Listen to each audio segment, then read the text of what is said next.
welcome back to my YouTube channel. Today we're reacting to Thomas the Ambulance Engine. So let's get started. Okay, we're gonna skip the intro because I don't want to get a copyright claim.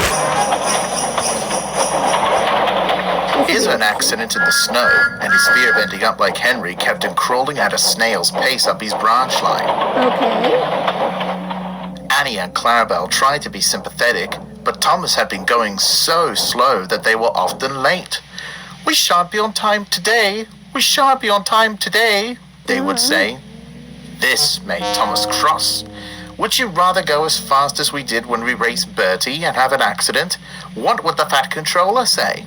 Annie and Clarabelle said no more, for they knew Thomas was a very stubborn little tank engine. One day, Thomas was on his way to the station at the end of the line. Fresh snow was falling. Thomas's snowplow made easy work of it, but Thomas was anxious. "Silly soft stuff," he said. "It holds an engine back so." From the road, they heard Bertie's cheerful horn. Honestly, I can't wait for the snow to melt.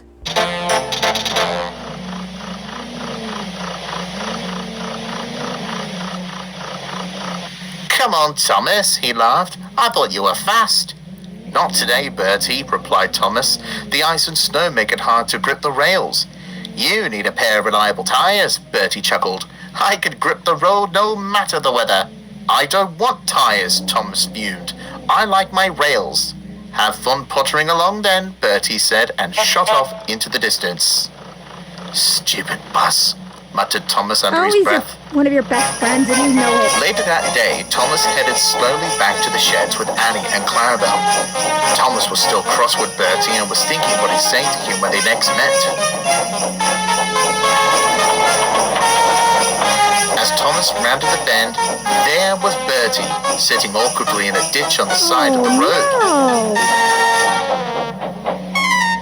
"What happened to you?" Yeah. exclaimed Thomas.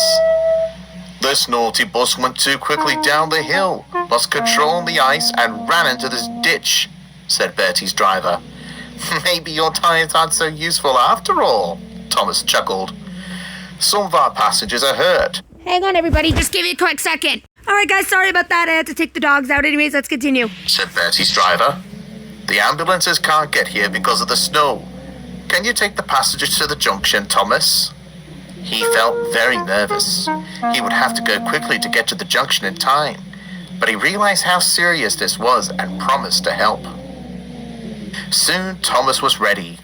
The injured passengers were loaded onto Annie and Clarabelle, and Thomas began making his way up the line. Okay, let's see what happens.